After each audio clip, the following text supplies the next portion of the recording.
Bismillah, Assalamualaikum warahmatullahi wabarakatuh. Waalaikumsalam warahmatullahi wabarakatuh. Warahmatullahi wabarakatuh. Alhamdulillah, wassalatu wassalamu ala rasulillah wa ala alihi wa sahbihi man tabi'ahum bi ihsanin ila yaumil Rabbi shrah li sadri wa yassir li amri wa hlul 'uqdatam min lisani yafqahu qawli amma ba'd. Oke. Narasumber yang sudah datang,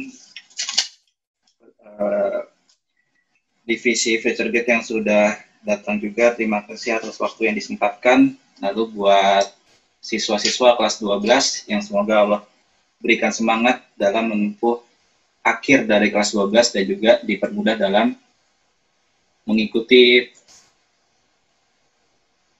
penjaringan masuk ke perguruan tinggi negeri. Oke, jadi intro ya sebelum kita masuk ke dalam inti, bahwasannya FutureGate College merupakan sebuah divisi dari SMA FG yang berketat atau yang mengerjakan proyek-proyek dari persiapan siswa masuk ke perguruan tinggi negeri. Kemudian untuk agenda kali ini yaitu merupakan terobosan terbaru dari kita, webinar ya, karena memanfaatkan waktu yang ada ya, biar lebih bermanfaat dan juga dapat menjadikan siswa memiliki pengalaman dalam hal perguruan tinggi. Oke. Untuk topik yang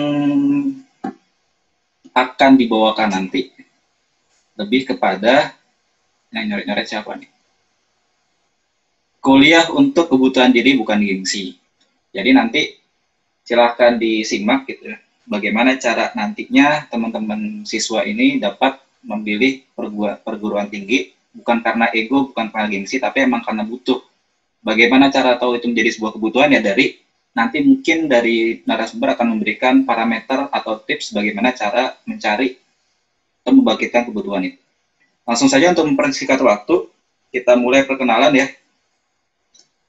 Untuk perkenalan, ini saya. Oke. Untuk perkenalan, saya mulai dari narasumber yang pertama, yang sudah hadir paling pertama, yaitu Saudara Fahri Yazid. Silakan Mas Fahri Yazid, Ustadz Fahri Yazid, dipersilakan memperkenalkan diri, nama, dan juga alumni, kemudian saat ini sekilas sedang berkuliah di mana. Jadi saya ya, pertama ya. Iya. Hanya Pak Ustadz Fikri. Nggak, nanti 15 menit. Perkenalan singkat dari masing-masing narasumber, baru kita nanti masuk ke materi per narasumber. Oke, baiklah. Oke, teman-teman sekalian, Assalamualaikum warahmatullahi wabarakatuh. Waalaikumsalam warahmatullahi wabarakatuh. Perkenalkan, ya seperti yang sudah ada di pamfletnya, nama saya Fahri Yazid. Saya lulusan tahun 2015, angkatan kedua SMA FutureGate. Dulu lulus dari jurusan bahasa.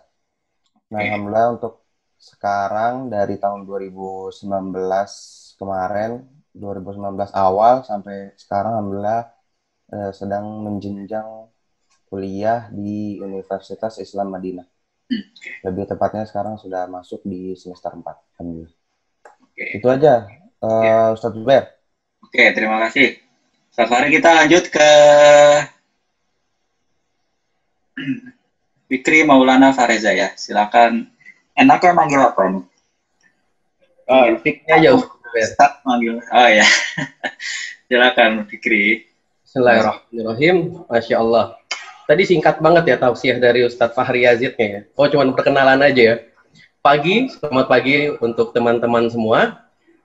Adik-adik kelas 12 SMA FutureGate ya. Nama saya Fikri Maulana Fahreza. Sama satu angkatan sama, pagi juga nih, Kak Ilham. Ya. Teman saya junior, beda 2 angkatan berarti ya sama. Beda 2 angkatan. Apa Mas Ilham apa Pak Ilham nih enaknya manggilin? Ade Ilham. Bro, biasanya Bro Ilham. Enggak. Ya, permisi juga, Masya Allah, ada Ustadz Gozi ya. Eh, ya, saya Fikri Maulana Fahreza, dipanggilnya Fikri aja. Angkatan kedua dari SMA Future Gate. Lulus tahun 2015. Kebetulan jurusannya dulu IPS ya. Sekarang semester akhir di University Utara Malaysia, ambil jurusan komunikasi. Dan minornya, konsentrasinya marketing kontemporer. Seperti itu. Ustaz Zubair. Oke, terima kasih, Kri. Kita lanjut dulu untuk yang ketiga narasumbernya, yaitu ada Saudara Ilham Maulana. Ilham Maulana ya, namanya sama. Silahkan Mas Ilham, dipersilahkan memperkenalkan singkat identitasnya. Baik, Bismillah, Assalamualaikum warahmatullahi wabarakatuh. Waalaikumsalam. Kepada teman-teman semua, anak kelas 12 dari Sekolah SMA Future Gate, perkenalkan, nama saya Ilham Maulana, angkatan keempat, lulusan tahun 2017 dari SMA Future Gate. Saya kuliah di IPB, sekolah vokasi tepatnya, sekolah vokasi IPB di jurusan teknik komputer, angkatan 54. 54. Oke. Ya kurang lebih itu sih. Oke, terima kasih buat Mas Ilham ya atas perkenalannya. Jadi lengkap sudah bahwa narasumber yang kita datangkan hari ini itu dari berbagai jurusan, dengan harapan teman-teman dari jurusan baik bahasa, IPA maupun IPS memiliki gambaran ketika nanti berkuliah sesuai dengan minat jurusannya. Adapun mungkin nanti yang ada lintas jurusan bisa juga nih tahu bagaimana sih keadaan dari jurusan IPS atau bagaimana sih perkuliahan jurusan bahasa, yang mana kedua dari ketiga narasumber kita kuliahnya di luar negeri. Seperti itu.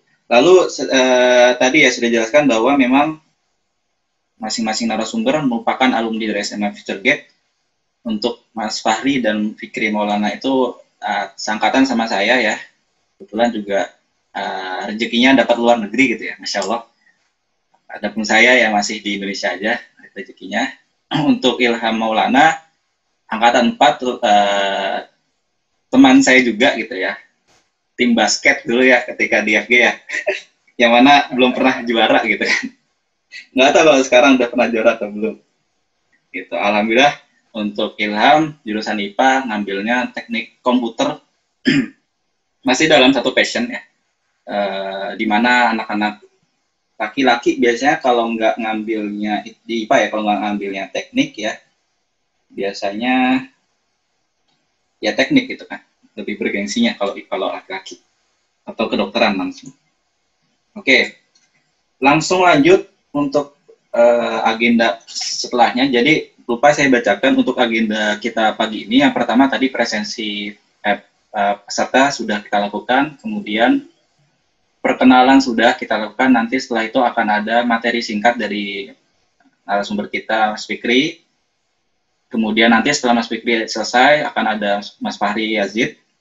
Kemudian setelah itu akan ada nanti Mas Ilham Maulana. Lalu setelah itu akan ada pembacaan tanya jawab. Bagi nanti yang ternyata tiba-tiba ada pertanyaan di tengah-tengah, disimpan dulu untuk ditanyakan di akhir. Adapun nanti yang sudah menuliskan di Google Form, saya bacakan insya Allah. Kalaupun mau nanya lagi, silakan tanya aja di Zoom secara langsung. Oke, untuk agenda selanjutnya yaitu materi singkat atau orasi singkat, presentasi singkat dari narasumber yang pertama. Gimana? Oke. Silakan. Oke. Untuk agenda pertama dari Mas Fikri akan menyampaikan berkaitan dengan presentasinya yang ada kaitannya dengan tadi topik kita. Kuliah karena kebutuhan bukan karena gengsi. Untuk narasumber pertama Mas Fikri Maulana, waktu dan tempat kami semua persilahkan. Untuk materi mau saya share atau dari Mas Fikri ya? Dari saya aja nggak apa-apa. Pak Zubair. Oke, baik. Terima kasih. langsung kami berikan.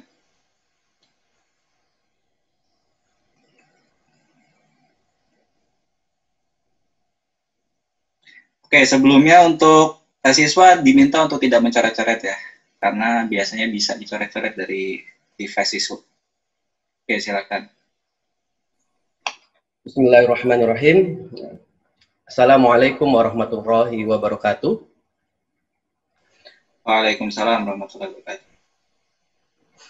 Innal hamdalillah nahmadu wa nasta'inu wa nastaghfiruh wa na'udzu billahi min sururi anfusina wa min sayyiati a'malina may yahdihillahu fala mudhillalah wa may yudlilhu fala hadiyalah.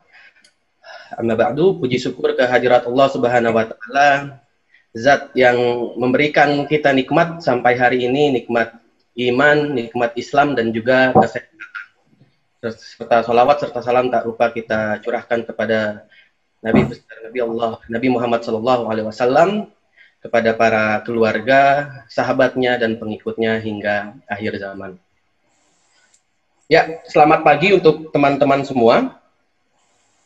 Sebelumnya kayaknya ya, kalau presentasi online cenderung sepi ya. Cuman saya mau ngecek semangatnya dulu nih.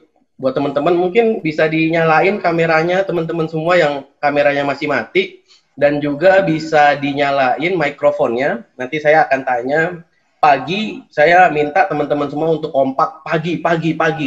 Jadi biar vibes-nya, biar berasa lah atmosfernya pagi hari, di hari besar kita nih, hari Jumat kan, hari besar ya umat muslim, kita semua bersemangat dan kita semua sama-sama ya di sini menuntut ilmu. Jadi coba teman-teman yang masih mati kameranya boleh dinyalakan dan juga suaranya boleh mikrofonnya boleh diaktifkan dulu. Selamat pagi semuanya. Pagi.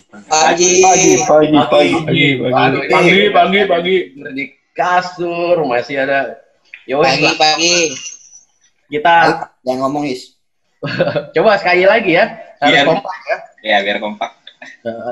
Selamat pagi semuanya. Pagi. Masya Allah, kayaknya semenjak sekolah online nih jam berubah ya. Yang pagi jadi malam, yang malam jadi pagi. Ini ditanya pagi malah kayak malam suaranya. Ya wes. Pagi. Gitu. Bisa Ambil P ya. Oke. Kembali back to the topic. Hari ini berdasarkan arahan dari Pak Zubair, materi yang akan saya bawakan ya terkait kuliah untuk kepentingan, bukan gengsi. Dimana kita tahu bahwa hari ini orang-orang rata-rata kuliah itu yang difikirkan itu gengsinya ya, bukan kepentingannya. Untuk itu konten yang akan saya bahas tadi sudah di awal perkenalan dan juga aktivitas saat saya menimba ilmu saat berkuliah. Yang kedua, yang ketiga rencana setelah berkuliah, dan yang terakhir tips memilih tempat untuk berkuliah. Nah, ada peribahasa yang bilang tak kenal maka tak sayang. Untuk itu saya akan menjelaskan lagi brief information terkait latar belakang saya. Ini adalah latar belakang saya. Saya mengambil jurusan komunikasi di University Utara Malaysia, masuk di tahun 2016, 1 tahun, dan 2016 saya baru masuk kuliah.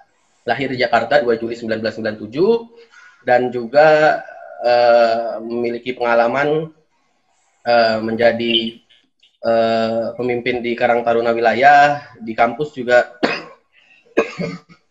saya mengikuti beberapa organisasi. Sampai hari ini kegiatan saya masih mendirikan satu lembaga, yaitu Tahfiz Center UAA, dan juga mulai 18 Oktober nanti insya Allah akan menjadi internship student di PT Telkom Indonesia di Gatot Subroto. Seperti itu. Lanjut ke pembahasan selanjutnya. aktivitas saya ketika berkuliah gimana sih? Kira-kira beda nggak sih antara kita yang berkuliah di Indonesia dan juga kita yang berkuliah di luar sana? So far, mostly daily activity-nya kita sama-sama aja ya.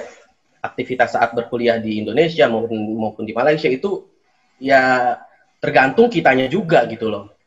So far, saya belajar dan juga ya yang paling banyak itu mengerjakan tugas kelompok, doing group assignment, dan juga joining club atau organization. Kalau di Indo tuh mungkin banyak juga ya Pak Zuber ya, kayak klub-klub ya, UKM atau juga organisasinya mungkin kayak ada apa kalau di Indonesia ya, BEM dan sebagainya macamnya. Dan juga saya karena di luar negeri, saya melihat ada opportunity yang bisa saya lakukan. Saya mencoba mencari setting income di sana. Saya coba jualan makanan Indonesia. Saya kasih nama di sana ayam brengsek, ayam pakai cabai hijau gitu. Saya jualan seminggu 4 hari ya. Saya jualan ya, alhamdulillah dari situ banyak pelanggan dan ya bisa memenuhi kebutuhan sehari-hari juga gitu loh tanpa meminta dari orang tua. Dan yang terakhir ya sama kayak kalian semua, refreshing. Seperti itu. Jadi aktivitas saat berkuliah itu tergantung bagaimana kita memanage waktu, bagaimana kita memiliki ketertarikan ketika kita berkuliah. Ada yang lebih tertarik untuk gaya-gayaan, ngeceng, ya mereka lebih banyak mengisi waktunya untuk hal seperti itu. Ada yang tertarik untuk masuk ke berbagai organisasi, karena dinamika saat kita berkuliah itu jauh berbeda ketika kita di SMA. Kalau di SMA kita cuma punya OSIS, tapi kalau di perkuliahan kita banyak. Kalau di tempat saya, kita punya ada UNESCO, ada Inektes, untuk orang Indonesia kita punya PPI, Persatuan Pelajar Indonesia, dan juga ada organisasi-organisasi internasional lainnya seperti ISEC, ISS, International Student Society, dan sebagainya macamnya.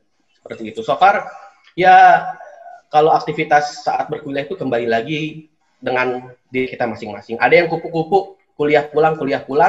Ada yang kuliah organisasi nggak pulang-pulang. Ada juga yang seperti itu. Pulangnya cuma seminggu berapa kali aja. Dan itu kembali lagi bagaimana kita memanage waktu dari kita masing-masing.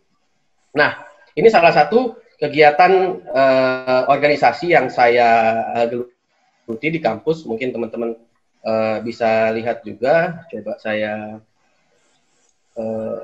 play. Bismillah. Untuk suaranya terdengar? Suara videonya belum sih. Tapi videonya emang ada suaranya? Cuman nggak bisa ini nih. Kalau di Oke. Atau ini di YouTube mungkin ada linknya? Kalau ada di YouTube. Oke, nanti bisa di-share aja Fikri ya, baru nanti saya share ke siswa. Nggak apa-apa kalau gitu, boleh teman-teman lihat saja, nggak perlu didengar suaranya. Ya seperti ini kurang lebih kegiatan berorganisasi di kampus saya ya, yang notabene-nya mungkin sedikit berbeda dari cultural dan society-nya. Kalau misalnya di Indonesia kita hanya dengan orang Indonesia, tapi kalau misalnya di Malaysia diversity-nya kita lebih bisa dieksplor karena di sana ada orang Somalia, ada orang Yaman, ada orang Venezuela, dan kurang lebih dari 53 negara berbeda yang ada di dunia. Jadi disitulah kita lebih merasakan intercultural ini ya, society dan environment. Di situ kita bisa mengeksplor diri kita jauh lebih banyak lagi dibanding di dalam negeri. Mungkin itu salah satu keuntungannya saja yang bisa kita dapatkan. Seperti itu. Nah, mungkin di Indonesia juga, kalau saya nggak salah dengar, ada di UI, UNESCO Club, juga ISEC, ada di UI, dan insya Allah ketika teman-teman nanti terjun ke dunia universitas, teman-teman juga bisa mengeksplor hal-hal tersebut. Ya, karena berorganisasi salah satu hal yang penting ketika kita nantinya menghadapi dinamika kehidupan setelah mengemban pendidikan di universitas. Seperti itu. Oke, kita lanjut ke slide berikutnya. Ya, rencana setelah kuliah. Pastinya semua orang memiliki rencana yang berbeda-beda ketika mereka telah selesai mengemban pendidikannya di jenjang S1 atau kuliah. Kalau rencana saya pribadi, yang paling penting ketika kita sudah menuntut ilmu, ketika kita sudah mendapatkan ilmu dan menyelesaikan jenjang pendidikan yang kita emban, itu pertama adalah giving. Bagaimana caranya kita memberi kembali ilmu yang telah kita dapatkan, kita beri kembali kepada masyarakat, ataupun kita memberikan kontribusi kepada masyarakat sekitar kita terlebih dulu. Nah, jadi teman-teman yang misalnya kuliah dari jurusan A, B, C, D, sampai Z, rencana setelah kuliah, kalau dari saya pribadi, saya sarankan, coba kita berpikir bagaimana caranya dengan ilmu yang kita miliki, kita bisa memberdayakan atau memberi impact, dampak kepada masyarakat. Setelah itu, sambil kita memberi apa yang telah kita pelajari, kita memberi manfaat kepada masyarakat sekitar, barulah kita mencoba untuk earning. Kira-kira dari apa yang kita miliki, apa yang bisa kita hasilkan. Jadi, antara giving dan earning ini saling erat. Jadi, Masya Allah, keberkahan ilmu yang telah kita dapatkan akan bisa dirasakan bukan hanya diri kita, bukan hanya keluarga kita, tapi masyarakat sekitar. Seperti ini. Kalau yang ngambil dokter, dia bisa ngapain givingnya? Masya Allah, bisa memberi penyuluhan, bisa memberi edukasi kepada masyarakat, dan sebagainya macamnya, mendirikan klinik atau apa, dan juga untuk jurusan yang lainnya pun seperti itu. Ada yang jurusan manajemen, bagaimana memanage masyarakat agar ekonominya lebih bisa digenjot, dan juga dari situlah mereka bisa mendapatkan penghasilan dan juga menaikkan taraf ekonomi dari masyarakat tersebut. Dan earningnya, di sini kita berpikir apa yang kita hasilkan, apa yang kita dapatkan itu bisa menghasilkan sesuatu yang bermanfaat bagi diri kita, bisa menghasilkan uang, bisa menghasilkan barang, dan sebagainya macamnya. Dan untuk saya pribadi, pada saat ini, Alhamdulillah 18 Oktober nanti saya mulai menjadi internship student, dan juga sebelum itu saya mulai merintis, kemarin juga sempat diskusi sama alumni kita, Syekh Abdul Rashid Rizaldi, terkait rumah tahfiz. Nah, di sini saya juga Alhamdulillah masih merintis tahfiz center UAA, Ummu Abu Dzar Al-Ghifari. Mungkin kalau teman-teman ada Instagram atau bisa ngecek juga di websitenya, itu sedang saya dan kami tim dan keluarga rintis tahfiz center Ummu Abu Dzar Al-Ghifari. Lokasinya di Villa Nusa Indah 2, Blok AA 10, nomor 50. Kalau ada teman-teman yang mau lihat atau mau main, insya Allah boleh main juga seperti itu. Jadi itu rencana pribadi saya setelah kuliah. Saya berencana untuk mendirikan salah satu lembaga atau tahfiz, dan juga untuk pribadinya saya mencoba mencari pengalaman di bidang yang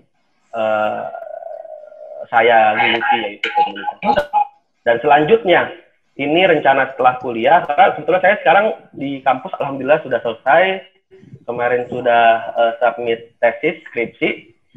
Nah, sekarang tinggal ini aja, tinggal nunggu lulus-lulusan insya Allah. Nah, tips memilih jurusan ini sebenarnya sih yang paling penting ya. Karena saya pernah mengalami hal serupa ketika di SMA. Ketika di SMA tuh saya kelas 11, kalau misalnya Pak Zuber masih ingat juga, kelas 11 saya itu di IPA selama kurang lebih 6 atau 9 bulan ya. 6 atau 9 bulan. Nah, ketika mau naik ke kelas 12, di semester 2-nya saya baru pindah ke IPS. Nah, jadi berdasarkan pengalaman, saya mau sharing lah sama teman-teman. Jadi tips memilih jurusan itu, kalau dalam entrepreneurship, kita memiliki salah satu inilah prinsip, yaitu start from the end, mulai dari akhir. Nah, kalau teman-teman semua mau pilih jurusan, tentuin dulu tujuannya mau apa, sehingga nantinya perintilan-perintilan itu akan ikut. Setelah tujuannya kita tentukan, analisa sisi positif atau negatif jurusan tersebut. Yang kedua apa? Pikirkan indikator dan tolak ukur yang tepat dalam memilih jurusan tersebut. Yang ketiga apa? Ketahui motivasi dalam memilih jurusan. Dan yang keempat itu pilih jurusan yang membuat kita tertantang. Nah, kalau dari poin 1 ini, kita tuh yang analisa sisi positif atau negatif jurusan, kita tuh perlu pastinya mengetahui atau memastikan apa yang akan kita hadapi dan tahu betul konsekuensinya. Jadi kalau misalnya nih, teman-teman yang dari IPA, yang paling bergengsi itu apa sih dari IPA? Misalnya kedokteran, bener kan? Dan juga teknik, itu 2 jurusan yang paling bergengsi. Anggaplah teman-teman ada yang mau ngambil kedokteran. Kita itu harus tahu betul secara detail apa aja yang akan kita alami di dunia perkuliahan nanti. Sebagai contoh, ambil kedokteran. Pastiin kalau kita tuh nanti tahan dengan bedah-bedah mayat, ya kan? Dan juga dengan yang bau-bau membedah mayat, dan juga mayatnya diawetin sampai formalin. Dan juga kalau kedokteran itu kuliahnya nanti 2 tahun lebih lama daripada teman-temannya nanti. Misalnya teman-teman yang ngambil jurusan lainnya nanti udah bisa kerja di multinational company, bisa kerja di perusahaan bergengsi, bisa lanjut S2. Tapi kalau misalnya kalian yang ngambil kedokteran, kalian nggak bisa melakukan itu, kalian masih pengabdian. Nah, itu teman-teman harus tahu dulu kira-kira bagaimana konsekuensi yang akan kita hadapi. Itu analisa sisi positif, negatif setiap jurusan. Nah, kalau emang udah siap menerima semua konsekuensinya, dan tetap misalnya mau ambil jurusan tersebut, anggaplah mau ambil jurusan dokter, karena emang teman-teman semua berambisi untuk terjun dan terlibat dalam dunia tersebut atau dunia medis, itu baru keputusan yang mantap lah. Intinya sih, apapun jurusan yang kita ambil, pastiin kita tahu apa yang kita hadapi dan juga kita siap menerima konsekuensinya. Ini saya ambil, waktu gua ambil, salah satunya contoh aja lah, misalnya kedokteran. Tapi yang lain sama, mau jadi insinyur, psikolog, musisi, arsitek, dai, politisi, seniman, apapun jurusannya, teman-teman harus tahu sisi positif, negatif, atau konsekuensinya dari mengambil jurusan tersebut. Itu poin pertama. Poin kedua, pikirkan indikator dan tolak ukur yang dalam memilih jurusan. Nah, ini penting juga nih. Jangan sampai kita ngambil jurusan itu karena prospek finansial aja. Ngambil gara-gara gajinya gede. Yang ngambil teknik gara-gara gajinya gede juga. Kerja di pertambangan, kerja di mana. Jangan sampai hal itu terjadi. Karena kenapa? Pendidikan itu untuk mengembangkan potensi dan kapasitas intelektual kita agar bisa berkembang sesuai dengan apa yang benar-benar kita inginkan. Pendidikan juga membuat kita bisa melihat masalah di sekeliling kita dengan cara yang lebih tepat. Dan juga pendidikan itu seperti apa ya? Proses untuk kita belajar menjadi lebih expert dalam bidang yang kita inginkan. Percaya deh, kalau urusan duit atau uang itu nggak akan kemana. Nah, kalau bidang yang emang kita nikmati sekarang itu dinilai kurang berprospek dari segi finansial, well, sebetulnya balik lagi sampai sejauh mana kita menghargai hasrat atau ambisi yang kita lakukan. Contoh misalnya teman-teman ada yang ngambil ada yang ngambil anggaplah jurusan saya komunikasi. Nah, sampai saat ini komunikasi bisa dibilang belum begitu menghasilkan bagi diri saya. Cuman ya itu balik lagi sejauh mana kita menghargai atau senang menggeluti bidang tersebut. Jadi kalau misalnya saya senang, akan peduli seberapa menghasilkan bidang yang saya geluti, itu selama saya menghadapinya fine-fine aja dan senang-senang aja, ya itu insya Allah akan mengikut di belakang nantinya, seperti itu. Dan kalau kita menikmati bidang yang kita tekuni, daripada kita kuliah di jurusan yang bergengsi, tapi ujung-ujungnya jadi malah masuk yang mahasiswa salah jurusan, yang cuman bisa mengeluh dan kuliah dengan setengah hati, ya buat apa gitu loh. Makanya kita perlu menentuin indikator atau tolak ukur dalam memilih jurusan. Jadi jangan deh kalau misalnya gara-gara uang, karena itu akan ya nantinya bermasalah juga dari segi semangat belajar dan dari segi etos belajar yang akan kita tunjukkan. Yang ketiga, ketahui motivasi memilih jurusan. Jangan milih jurusan hanya berdasarkan ya pelajaran yang kita sukai aja di SMA. Karena banyak banget nih, ini jujur asli banyak banget siswa yang mikirnya kalau pilih jurusan itu ya lihat aja pelajaran yang paling disukai sama yang nilainya paling bagus. Ya sebenarnya emang sih di sisi itu benar gitu kan. Nilai pelajaran yang bagus atau ya teman-teman suka semua bisa jadi salah satu indikator buat nentuin jurusan. Tapi jelas pelajaran di sekolah bukan tolak ukur yang paling tepat untuk nentuin jurusan. Karena kenapa? Ada dua alasannya. Yang pertama, karena bidang yang terbentang di hadapan kita nantinya jauh lebih luas daripada 13 mata pelajaran yang ada di sekolah. Contoh, ada teman-teman yang mau ngambil fisika. Fisika di SMA sama fisika nanti di dunia perkuliahan jauh lebih berbeda. Jenisnya dan bentang kapasitasnya yang akan kita pelajari. Kalau misalnya kita fisika cuman itu aja, cuman belajar tekanan hidrostatis, RoGH atau cuman belajar pelajaran yang lain-lainnya. Cuman kalau di dunia perkuliahan nanti mungkin ada fisika medis yang bagian fisika medis itu di rumah sakit ya, radiologi, ada juga fisika murni dan juga jurusan-jurusan yang lainnya. Jadi jangan disamakan. Atau juga yang anak IPS nih, yang satu jurusan sama saya gitu kan, sama gue kan, lu mau ngambil hukum, ya jangan disamain dong. Misalnya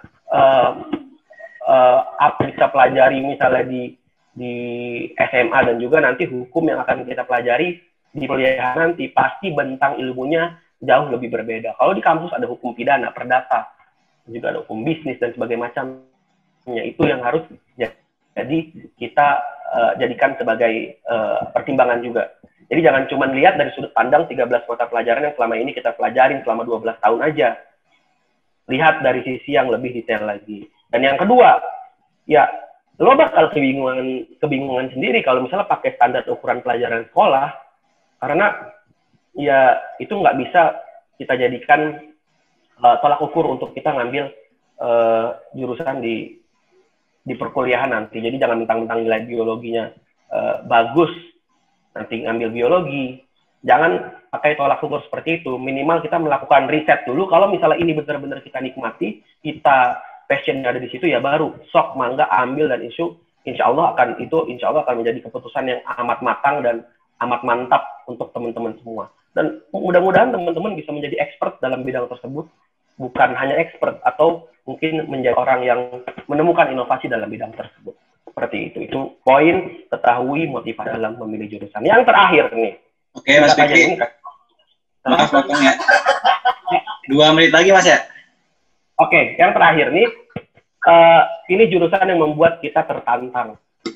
Ini yang paling penting. Ini rumusnya sebenarnya. Pilih bidang yang membuat kita merasa tertantang. Pilih bidang yang kita akan menumbuhkan rasa penasaran sampai kita rela buat ngulik itu siang malam tanpa kenal waktu biar nggak dibayar pun, bahkan tanpa disuruh pun kita akan curi-curi waktu buat belajar diri, atau tanpa sadar kita suka cari-cari info di internet lewat Google, Wikipedia dan sebagainya macamnya.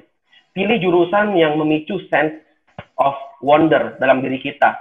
Pilih jurusan yang benar-benar akan kita jadikan muara ilmu pengetahuan yang ya lo semua bakal tekuni hingga akhir hayat. Jadi itu sih dari dari saya, tips memilih jurusan, start from the end, tentukan tujuan, dan insya Allah apabila semua sudah kita lakukan itu bisa menjadi keputusan yang mantap, bisa menjadi jurusan yang memberikan kita manfaat di kemudian hari. Seperti itu. Terima kasih buat teman-teman semuanya. Jazakallah khair, jazakumullahu khair, wa barakallahu fikum. Masya Allah, semoga bisa memberikan manfaat. Mungkin seperti itu saja Ustaz Zubair. Oke. Dari saya. Oke, jazakallah khairan buat Mas Fikri atas presentasi dan sharingnya. Sangat bagus untuk kita jadikan pengalaman ya, jadikan pelajaran dalam memilih jurusan. Ya, oke. Kita lanjut dulu sebelum nanti kita akan berbincang dengan lebih lanjut dengan Mas Fikri. Untuk narasumber selanjutnya yaitu Mas Fahri Yazid. Beliau merupakan lulusan bahasa dan alhamdulillah sekarang sedang berkuliah di Universitas Islam Madinah ya, yang mana kampus bergengsi bagi orang-orang jurusan bahasa dan agama. Untuk waktu dan tempat dipersilakan Mas Fahri Yazid. Kalaupun ada materi monggo di share, tapi kalau enggak kita mengalir nggak apa-apa. Terima kasih Ustadz Zubair atas waktunya yang sudah diberikan kepada saya untuk mengisi apa kita bilangnya webinar kuliah untuk kebutuhan bukan untuk gengsi. Mohon izin juga nih, ternyata ada Ustadz Gozi. Ustadz, mohon izin Ustadz. Sampai lupa ternyata ada Ustadz Gozi tadi belum menyapa kita. Sama Mas Ilham. Ahlan. Bismillahirrahmanirrahim. Assalamualaikum warahmatullahi wabarakatuh. Waalaikumsalam warahmatullahi wabarakatuh. Alhamdulillahirabbil alamin wassalatu wassalamu ala nabiyyina Muhammad wa ala alihi wa ashabihi wa man tabi'ahum bi ihsanin ila yaumiddin amma ba'd. Alhamdulillah, puji syukur kita panjatkan kehadirat Allah Subhanahu wa dalam keadaan sehat walafiat untuk sekarang ini dan seterusnya. Amin. Amin. Semoga juga Allah segera angkat penyakit dan wabah ini dari mukaan bumi ini agar kita bisa kembali beraktivitas seperti sedia kala. Baik, Mas Zubair dan teman-teman sekalian, Masya Allah, kita sudah dengarkan tadi paparan yang sangat gamblang, yang sangat jelas dari Ustadz Fikri Maulana. Barakallahu fi. Semoga Allah senantiasa memberinya kesehatan dan kesuksesan hingga sampai ke surganya Allah nanti. Amin. Teman-teman sekalian, maaf, saya sempat tadinya ada PowerPoint yang dari kita siapkan seperti biasa kalau ada seminar dari PPMI Madinah. Cuman kebetulan tadi filenya nggak tahu di mana. Cuman ya udahlah. Jadi kita ngomong apa yang ada di otak aja ya. Insya Allah. Ya, nggak apa-apa. Kalau udah berpengalaman biasanya ngomongnya lancar nih. Enggak lah, Ustadz Fikri itu yang sangat berpengalaman, Masya Allah. Baik teman-teman sekalian, tadi sudah kita dengarkan semuanya pemaparan bagaimana kita untuk sebelumnya saya perkenalan dulu ya, lebih lengkap ya Ustadz Zubair ya? Boleh, iya. Oke. Saya tadi sudah perkenalan, nama saya Fahri Yazid. Sekarang semester 4 di jurusan Syariah Universitas Islam Madinah. Nah, untuk teman-teman sekalian mungkin sudah pada tahu juga bahwa alumni SMA Future Gate yang ada di Madinah ini sudah ada 3. Dan semuanya satu angkatan juga dengan saya, dengan Ustadz Zubair, dengan Ustadz Fikri. Ada 3 orang di sana. Semuanya sama. Jurusannya juga sama dari jurusan bahasa. Alhamdulillah. Untuk ala kulli hal. Tadi untuk masalah penjurusan sudah dijelaskan secara gamblang oleh Ustadz Fikri. Namun bisa kita lihat di situ adalah bagaimana kita memilih jurusan secara umum. Nah, mungkin karena saya di sini kuliah di Universitas Islam Madinah yang mana di situ kita belajar agama, maka mungkin kita kerucutkan ya Ustadz Zubair ya. Ya. Jadi terutama untuk anak-anak bahasa ini sepertinya. Teman, tidak bisa dipungkiri juga bahwa untuk kesana itu kita nggak mesti dari jurusan manapun. Maksudnya nggak bisa dari jurusan tertentu. Bisa dari mana aja. Bisa dari anak IPA, bisa dari anak bahasa, bisa dari anak IPS, atau dari jurusan-jurusan yang lain. Nah, teman-teman sekalian, untuk memilih jurusan tadi sudah disampaikan oleh Ustadz Fikri bahwa kita harus apa yang kita butuhkan, gitu ya, Ustadz Fikri kurang lebih ya. Nah, itu mungkin bisa kita tambah dengan apa yang kita suka, gitu. Jadi kalau misalnya kita butuhkan, nah, dari kita butuhkan ini pun itu sebenarnya ada lagi penjelasannya yang dibutuhkan oleh siapa, diri kita kah, keluarga atau masyarakat, gitu. Nah, dari situlah baru kita lihat, oh, misalnya kita dibutuhkan dalam bidang tertentu di keluarga ini, nah kita harus kuliah di mana, gitu. Nah, tapi bagi antum yang memang membutuhkan ilmu agama atau ilmu bahasa Arab atau ilmu-ilmu yang berkaitan dengan keduanya, maka sangat amat disarankan untuk mengambil kuliah di Timur Tengah. Kita nggak bilang di Arab Saudi aja ya, tapi di Timur Tengah. Karena ya di negara-negara lain pun banyak yang mengadakan kampus-kampus yang mengajarkan tentang agama Islam ya tentunya.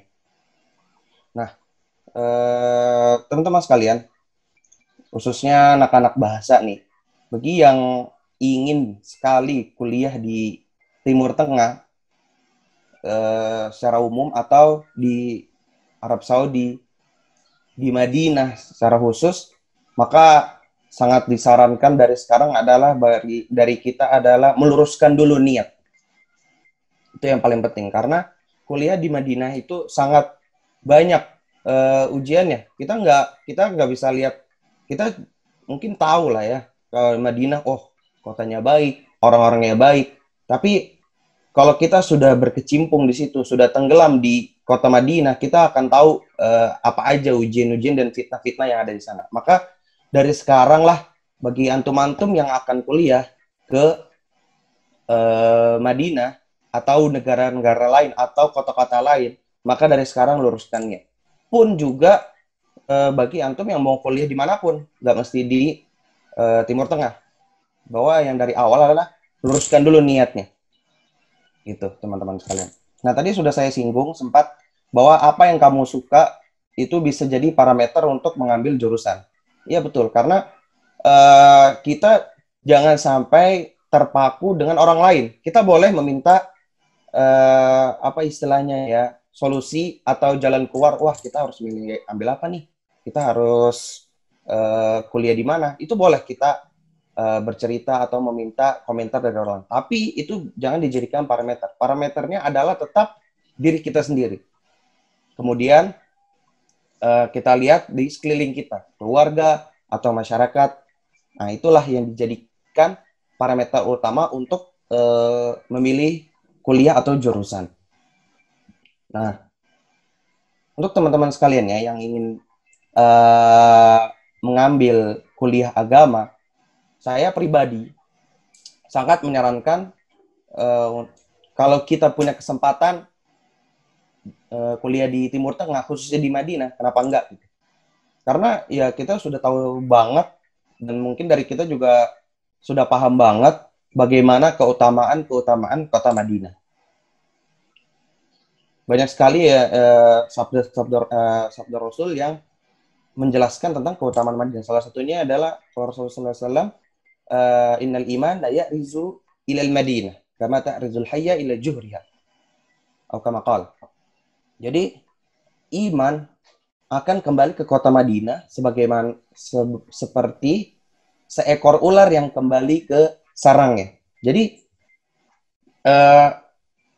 akan ada waktunya, bahkan mulai dari sekarang, bahwa sumber ilmu agama atau keimanan seseorang itu bisa dilihat dari Madinah. Jadi di sanalah Rasul berdakwah, para sahabat berdakwah, di sana juga salah satu tempat turun wahyu. Jadi sangat disarankan mengambil kuliah agama di kota Madinah. Baik teman-teman sekalian, lalu tadi sudah disampaikan juga oleh Ustadz Fikri, apa yang kita lakukan setelah kita kuliah. Dari tadi Ustadz Fikri bilang di situ ada poin giving. Itu dalam bahasa Inggris ya. Kalau dalam bahasa kita adalah berdakwah. Tapi yang perlu kita perhatikan di sini adalah teman-teman sekalian, bagi yang memang nanti sudah keluar, sudah lulus dari kuliah agama, berdakwah itu nggak mesti di mimbar-mimbar, nggak mesti di halaqah-halaqah. Memang itu utama, tapi kita juga harus lihat. Makanya tadi kita lihat kebutuhan masyarakat apa. Sekarang kita lihat bagaimana problematika negara kita, bagaimana problematika di urusan-urusan pemerintahan. Karena pemerintahan inilah maksudnya dari PNS misalnya atau yang sebagainya itu sangat membutuhkan orang-orang yang istilahnya paham agama. Karena kalau kita paham agama, insya Allah bekerja dalam pekerjaan apapun kita akan lurus gitu. Benar nggak Ustadz Zubair kira-kira? Iya, benar. Ya, jadi berdakwah itu tidak mesti di mimbar-mimbar. Kita bisa berdakwah di parlemen misalnya, di kantor pemerintahan, di kantor polisi misalnya, atau di tentara misalnya. Jadi di situ. Jadi jangan kita memang dai-dai di Indonesia itu sangat kurang, tapi dai-dai kita di pemerintahan pun sangat amat kurang. Itu. Jadi pribadi saya bahwa apa yang akan saya lakukan nanti setelah lulus adalah saya ingin terjun langsung ke dunia pemerintahan dengan bekal ilmu agama yang sudah saya peroleh di kampus dulu. Kurang lebihnya begitu, Ustaz. Oke deh. Yang dilakukan setelah lulus ke pemerintahan gitu ya, terjun langsung. Ya, berterjun langsung ke dunia pemerintahan, dimanapun. Mau dari misalnya di sektor camat, atau di lurah, dimanapun. Misalnya memang Allah berikan rezeki, saya akan turun di situ dan saya insya Allah akan berdakwah di situ. Insya Allah. Oke, baik. Itu. Terima kasih untuk Mas Safari Azid. Kebetulan kita masih ada waktu 10 menit ya jatahnya Safari. Kita sambil menunggu nanti bicara yang selanjutnya. Saya ada beberapa yang pesan paling ya Ustaz Zubair. Bisa buat teman-teman yang ingin ke Madinah tadi, selain dari meluruskan niat dan lain-lainnya, bahwa hal yang harus kita perhatikan adalah memperbaiki nilai kita. Nilai bukan nilai tapi nilai beneran, nilai dalam angka. Itu juga salah satu ya faktor penentu lah untuk kita bisa diterima di universitas di Timur Tengah. Nah, untuk teman-temannya yang lain juga,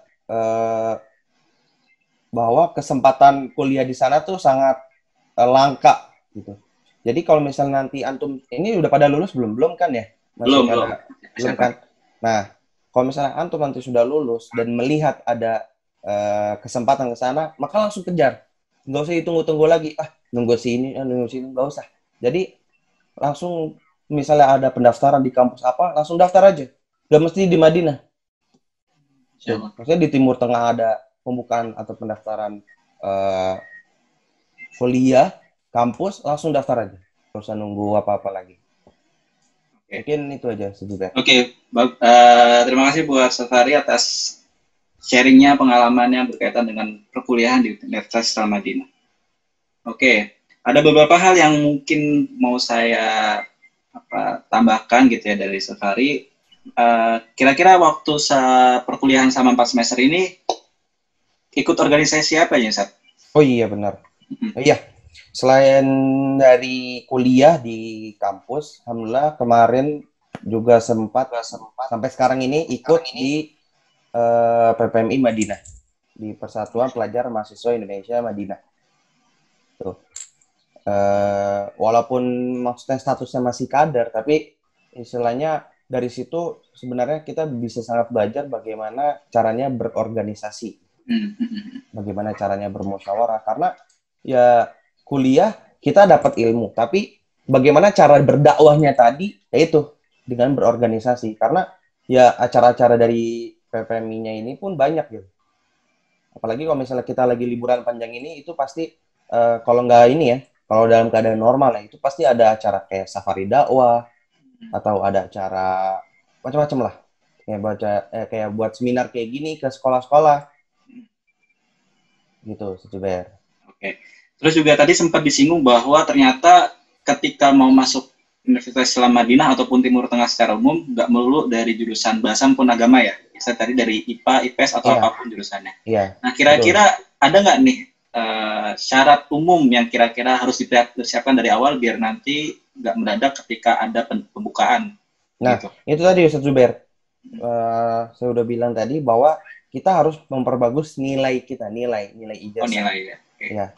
Jadi buatlah seindah mungkin itu nilai-nilai ijazah kita nanti supaya pihak kampus pun langsung bagus nilainya. Nanti baru dari berkas-berkas lain atau dari persyaratan-persyaratan lain bisa dijadikan penunjang untuk kuliah di Timur Tengah atau di Madinah secara khusus. Oh, ya. Terus juga kan gini, kalau misalkan di luar non Arab itu kan ada salah satu syarat tuh biasanya TOEFL nih. Nah, kalau di Timur Tengah itu mungkin ada nggak teman-teman dari Safari ini yang kira-kira nggak perlu TOEFL tapi bisa masuk gitu? Kalau untuk TOEFL kan bahasa Inggris ya, bahasa Arab lupa namanya apa gitu. Tapi untuk di Timur Tengah sendiri, khususnya Arab Saudi ya, untuk ilmu agama dalam kutip ilmu agama ya, itu nggak dikhususkan, bahkan nggak dipersyaratkan ada itu. Gitu. Karena beberapa kampus atau hampir semuanya mungkin ada di situ namanya kalau di Madinah Ma'had Ta'limul Lughah, Ma'hadul Lughah. Nah ini kalau kita tahu di Libya itu ada namanya I'dadul Lughah juga. Nah ini untuk persiapan bahasa. Jadi orang yang benar-benar kayak misalnya nggak tahu huruf hijaiyah, nggak bisa baca Quran, ataupun nggak bisa nulis bahasa Arab, atau yang ngomongnya masih terbata-bata, itu bisa masuk situ. Oh gitu ya. Oke. Berarti jangan takut ya untuk yang jurusan IPA, IPS, ada kesempatan untuk tetap misalkan nanti lintas jurusan ke agama gitu kan ya, ada kesempatan. Betul. Itu sangat dipermudah insya Allah asal ada niat dan dari teman-teman yang di luar bahasa mau yaitu bisa. Oke. Betul. Kemudian jadi kan tadi cara memilih jurusan adalah apa yang kita butuhkan dan apa yang kita suka gitu ya. Nah lalu bagaimana caranya kalau misalkan tadi juga saya dapat info kan semester 4 nih di Syariah UIN. Dalam artian berarti kan taruhlah baru masuk ya, kalau misalnya secara itu hitungan semester baru masuk 2 tahun yang lalu nih. Nah kira-kira sebelum itu apakah ada kegiatan lain yang dilakukan Safari atau ada waktu tersebut untuk mempersiapkan nih ke Madinah? Kegiatan apa? Iya, itu belum diceritakan juga. Oh iya. Jadi setelah lulus tahun 2015 itu saya memang sengaja untuk nggak melakukan aktivitas apapun gitu. Jadi memang mau di rumah aja karena mungkin ya 5 tahun di pondok bikin kayak istilahnya homesick lah ya. Jadi di rumah aja. Nah, alhamdulillah tahun 2016-nya ya itu mondok tahfidz. Masya Allah. Itu mondok tahfidz 2016 sampai kira-kira hampir 2016 akhir. Nah, 2017-nya alhamdulillah 2016-nya itu daftar Madinah. 2016-nya daftar Madinah. Jadi selagi nunggu yang memang sudah sangat wajar dan sangat normal ya. Bertahun-tahun nunggu Madinah, nah diisi dengan tahfidz tadi, mondok tahfidz. Kemudian di tahun selanjutnya di 2017 itu alhamdulillah diterima di Libya. Berarti sebelum ke Madinah ke Libya dulu ya? Ya, jadi sebelum di Madinah di Libya dulu, masuk i'dadnya juga, masuk i'dadul lughah sampai sekitar semester 4. Nah, masuk semester 4 alhamdulillah sudah pengumuman Madinah. Masya Allah. Nah, setelah tahu pengumuman Madinah itu ya udah bismillah saya langsung tinggalin Libyanya, langsung persiapan ke Madinahnya karena fisik juga menentukan kan karena ke Libyanya PP. PP belum ada kendaraan terus itu jadi kita dari Bekasi berarti ya? Dari Bekasi sampai naik komuter lain kan, kaki naik ojek, naik apa. Itu rutinitas hariannya kayak gitu pas di Lipia.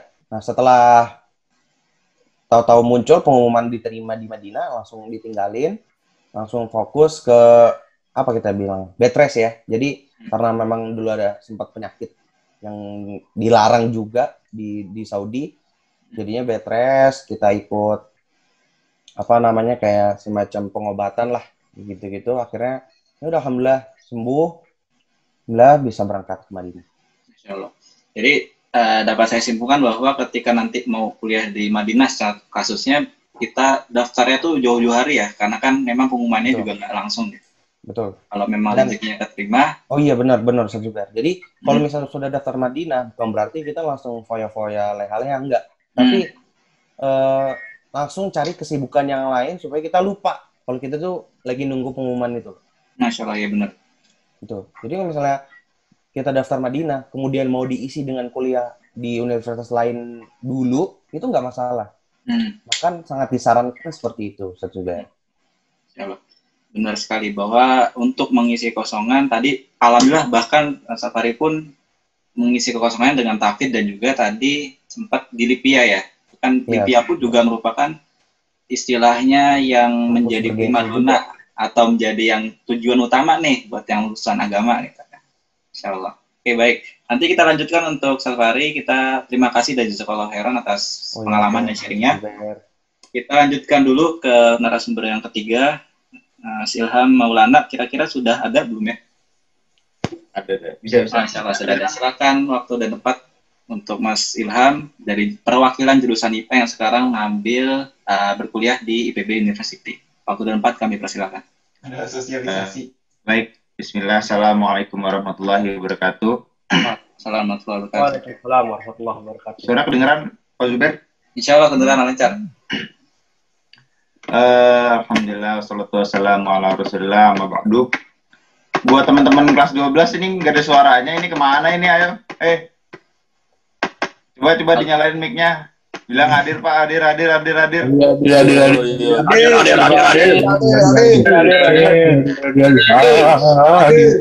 Baru hadir lah.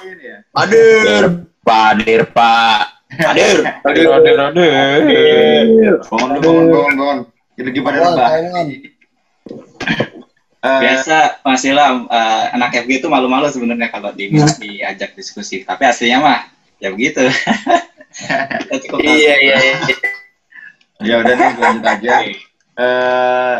Seperti yang sudah kalian tahu, ke teman-teman tahu semua, nama saya Ilham Maulana dari Universitas IPB University sekarang namanya. Jadi sudah rebranding nama dari Institut Pertanian Bogor menjadi IPB University karena sesuai namanya kalau institut itu lebih menjurus karena sekarang jurusannya sudah bervariasi, tidak hanya pertanian saja, jadi merebranding namanya menjadi IPB University, tapi tetap yang terkenal Institut Pertanian Bogor. Kegiatan saat ini sedang mendaftar ke wisuda, karena wisuda sekarang itu secara online, jadi sistemnya masih simpang siur dan belum tertata rapi seperti beberapa universitas yang sudah ada. Kemudian sekarang juga sedang mengerjakan proyek-proyek kecil saja di universitas, karena beberapa dosen pun ada yang mengajak untuk kerjasama, meminta tenaga saya di kampus untuk mengerjakan beberapa hal. Terus kemudian untuk habis itu lulusan FG kuliah di mana aja banyak. Langsung aja ya nih, FG tuh kuliah di mana aja banyak. Ada Pak Zubair juga di Universitas Sudirman ya, Pak Zubair ya? Iya, alhamdulillah. Kita sebenarnya satu rumpun, saya juga satu rumpun sebenarnya sama Pak Zubair. Cuma mungkin Pak Zubair tidak lebih mendalami ke komputer, karena kalau saya itu lebih ke komputernya. Jadi apa sih yang saya pelajarin di teknik komputer di IPB? Jadi sebelumnya saya itu program diploma IPB, karena sekarang itu namanya sudah berubah juga menjadi sekolah vokasi. Karena program diploma itu rata-rata D3 ya. Karena sudah berubah nama ke vokasi, jadi sekarang itu sudah alih jenjang ke D4, lebih setara dengan S1.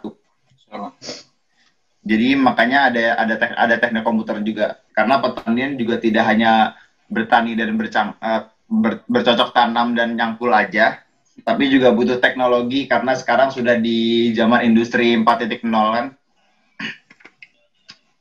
Terus kemudian kemudian apa yang harus kalian siapkan sebenarnya sudah dipaparkan sedemikian rupa oleh Bapak Fikri dan Ustadz Fahri Yazid. Banyak tadi ilmunya, banyak banget. Saya juga bingung mau jelasin apa lagi sebenarnya.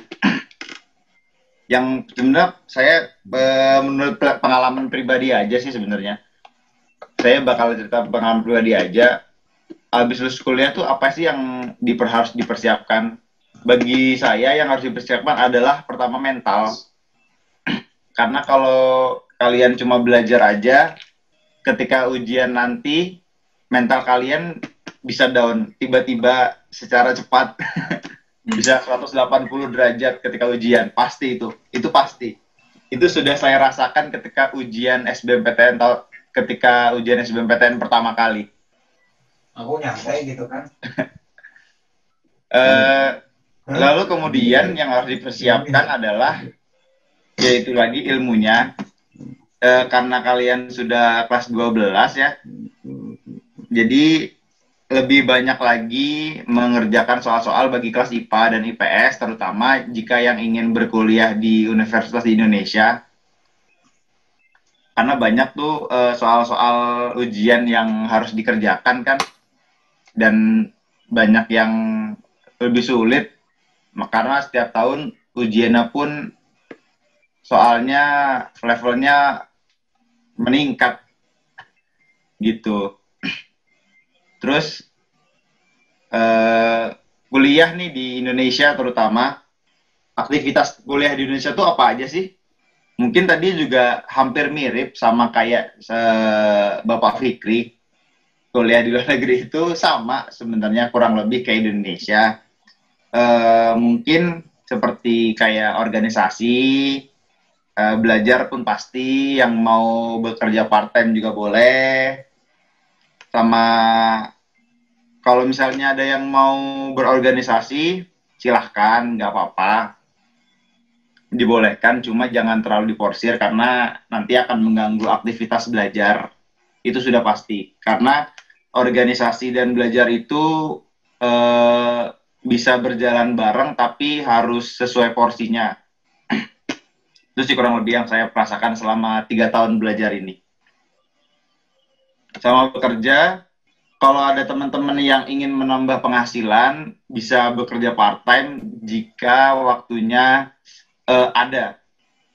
Karena biasanya orang yang sudah ikut organisasi dan sudah bekerja, itu bekerja part-time agak lebih sulit karena membagi waktunya lebih banyak. Udah dari pagi sampai sore di kampus, misalnya nanti sore sampai malam di bareng organisasi, nanti kerja, nggak ada waktunya intinya. Itu agak sulit untuk membagi waktunya bagi teman-teman kalau ingin bekerja dan berorganisasi. Jadi harus pilih salah satu aja, biar waktunya tidak keteteran. Kemudian yang harus dipersiapkan, apa sih yang harus dipersiapkan ketika mau masuk universitas? Pertama, kalau kalian ingin memilih universitas di Indonesia, pertama pilihlah sesuai apa yang kalian mau. Teman-teman kelas 12 ini kan sudah pada dewasa ya, sudah pada akil balik lah. Kalian bisa memilih mana yang baik untuk diri kalian, dan jangan cuma mau ikut-ikutan aja.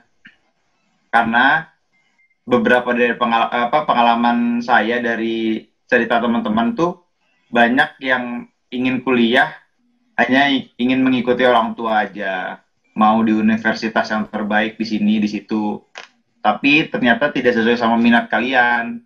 Usahakan ketika teman-teman ini ingin berkuliah itu sesuai sama passion kalian, itu yang sudah tadi dijelaskan sama Bapak Fikri. Jadi kalau misalnya kalian ingin berkuliah cuma asal-asalan kuliah, sepertinya ilmunya nggak akan masuk gitu. Jadi sesuai apa yang minat aja. Untuk saya kenalin aja sekilas untuk di teknik komputer sendiri. Di teknik komputer itu ilmunya cukup luas. Yang akan kalian pelajari di teknik komputer ini pastinya komputer itu sendiri, sistem komputer segala macam. Dari komputer itu kalian harus paham. Dan kemudian kalian akan diajari menjadi software engineer kalau misalnya ingin kalian mengambil teknik komputer. Terutama ilkom ya, biasanya ilkom sih, ilmu komputer, di fakultas ilmu komputer itu biasanya diajarin untuk software engineer kalau kalian ingin mau masuk ilmu komputer atau teknik komputer ini. Software engineer, cyber security, kalau kalian ada yang berminat ingin berkecimpung di dunia komputer, kalian bisa masuk ke jurusan teknik komputer atau ilmu komputer lah, ketika di universitas manapun biasa diajarin. Karena sekarang itu zamannya teknologi ya, apalagi kita sudah di rumah, semuanya berpatokan kepada gadget dan laptop, komputer, pasti tidak lepas semuanya dari teknologi-teknologi itu. Perkembangan software development itu, dan lain-lain lah. Itu sedikit dari jurusan saya. Jadi itu yang saya kerjakan, yang saya lakukan, saya belajar, dan saya kembangkan sampai sekarang, selama 3 tahun belakangan ini. Kemudian, apa sih rencana setelah perkuliahan terus mau ngapain gitu setelah kuliah? Untuk saya pribadi, setelah kuliah ini saya lebih banyak mengikuti pelatihan kerja di beberapa perusahaan seperti Apple Academy di BINUS, kalau kalian tahu. Jadi BINUS itu membuka kelas namanya Apple Academy, itu untuk beberapa software engineer. Itu ada course-course di sana, saya juga mengikuti juga di sana ada. Kemudian ada juga, itu biasanya di sana juga ada, selain software engineer ada untuk businessman dan segala macam, kalian bisa ikutin kalau kalian mau. Terus itu beberapa planning saya ke depan. Sama sekalian belajar lagi lah, karena ilmu saya juga masih kurang. Jadi masih banyak belajar intinya. Sama buat teman-teman, untuk yang bingung memilih kuliah, kalian bisa mencari dulu apa sih yang ingin kuliah, apa sih tujuan kalian ke depannya, kalian passionnya di mana. Kalian gali dulu, kalian cari tahu diri sendiri, kalian maunya apa, kalian bisanya apa, dan kalian itu tertarik dengan mata kuliah apa misalnya, mata pelajaran apa, dan kalian tekuni di sana. Menurut saya ketika kalian menyukai suatu pelajaran, mungkin kalian bisa tenggelam di sana tanpa kenal waktu gitu. Ketika kayak Pak Zuber ini kan, saya dulu kenal dekat dengan beliau. Beliau itu sangat suka sekali dengan ilmu matematika dan fisika dan ilmu perhitungan, dan akhirnya beliau kan memasuki dunia perhitungan juga. Akhirnya itu yang saya dapat juga dari beliau. Jadi apa yang kalian suka sekarang itu diikuti, ditekuni. Mungkin ada teman-teman juga yang menekuni bidang fotografi, kalian bisa masuk ke jurusan ke universitas yang menggeluti di ada fotografinya gitu. Sebenarnya di Indonesia pun ada jurusan komunikasi yang Pak Fikri itu di luar negeri komunikasi, ada juga menekuni bidang fotografi. Jadi komunikasi di Indonesia itu, kalau nggak tahu ya Pak Fikri, kalau di komunikasi di Malaysia ada kayak jurusan fotografi gitu nggak Pak? Kalau di kampus saya itu ada 4 minor ya, pertama kontemporer marketing kontemporer, yang kedua entrepreneur, yang ketiga itu kreatif media, itu masuk broadcasting dan fotografi, yang keempat itu event management. Itu sih kalau di kampus saya, Pak Ilham. Iya, jadi kayak misalnya kayak kreatif media kayak gitu, itu kan juga termasuk fotografi, dan konten kreator seperti itu biasanya keluaran dari jurusan komunikasi biasanya itu. Iya, benar. Sama jadi jurnalis seperti itu tuh biasanya dari anak komunikasi. Jadi teman-teman yang ingin terjun di bidang di sana, kalian bisa mengikuti jejak Kak Fikri nih, Kak dan Pak Fikri untuk mengikuti di jurusan komunikasi. Bagi teman-teman yang ingin mendalami di bidang agama, bagi saya pribadi lebih baik memilih universitas-universitas yang sudah verified lah, dalam tanda kutip verified. Maksudnya itu tuh ilmunya sudah jelas dan tidak ada simpang siur lah. Karena pribadi saya sendiri, teman saya itu cukup gimana ya, perkenalan itu cukup luas. Di beberapa universitas itu ada beberapa ilmu agama Islam ya terutama, itu banyak yang tidak sesuai dengan ajaran-ajaran Islam. Jadi lebih baik sudah masuk ke universitas yang sudah verified lah. Jangan cuma embel-embel Islam, tapi Islamnya itu hanya sekedar Islam KTP lah, anggap aja. Ya itu sih kurang lebih untuk tips-tipsnya yang bingung, tapi kayaknya bakalan makin bingung lagi. Kalau misalnya ada yang mau ditanyain, mungkin nanti di sesi tanya jawab ya teman-teman. Dan terakhir aja nih, buat singkat aja nih buat teman-teman yang pesan buat teman-teman kelas 12, jangan lupa berdoa sama kepada Allah Subhanahu wa taala, karena Allah yang telah memberikan ilmu kepada kita, yang memberikan ilmu dari kita kecil tidak memiliki pikiran apa-apa menjadi seperti sekarang. Jadi banyak-banyaklah bersyukur kepada Allah Subhanahu wa taala. Kemudian jangan putus asa buat teman-teman yang sekiranya ilmu dari SMA-nya itu belum apa-apa, karena kalian masih ada waktu lagi sampai tahun depan untuk mengejar terus apa yang kalian inginkan. Itu ya, kurang lebih itu buat teman-teman.